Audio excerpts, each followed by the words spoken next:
এর পূর্বে একদিন রাধুর বর মাংস খেতে চেয়েছিল। সেই কথা এখন একজন বলায় মা বললেন, এখন এখানে কেমন করে হবে? এই বাবুরামটি আমার চলে গেছে, সবারই মন খারাপ। এ ঠাকুরের সংসার, তাই কাজকর্ম সব হচ্ছে। তা না হলে কান্নার রোলে বাড়ি ভরে যেত, কেউ কি উঠতে পারত? তবে খেতে চেয়েছে, দিতেই হবে। তা এরা যদি রান্না করে আনে তবে হতে পারে। এই বলে আমার পানে চাইতেই বললুম, জামাই যদি আমার হাতে খান তবে অবশ্যই আনতে পারবো। মা বললেন, তা খাবে না কেন? খুব খাবে।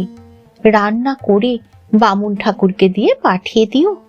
ছেলেদের কারু কারু অরুচি হয়েছে, জগদম্বার প্রসাদ হলে তারাও একটু একটু খাবে। তা কত হলে হবে যোগিন? যোগিন মা বললেন, তা 3-4 টাকার কম হবে না। মা বললেন, তবে কিছু টাকা নিয়ে যেও।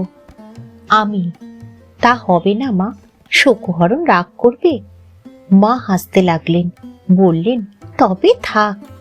পরে রবিবার কালীঘাট হতে মহাপ্রসাদ আনিয়ে রেঁধে পাঠানো হলো।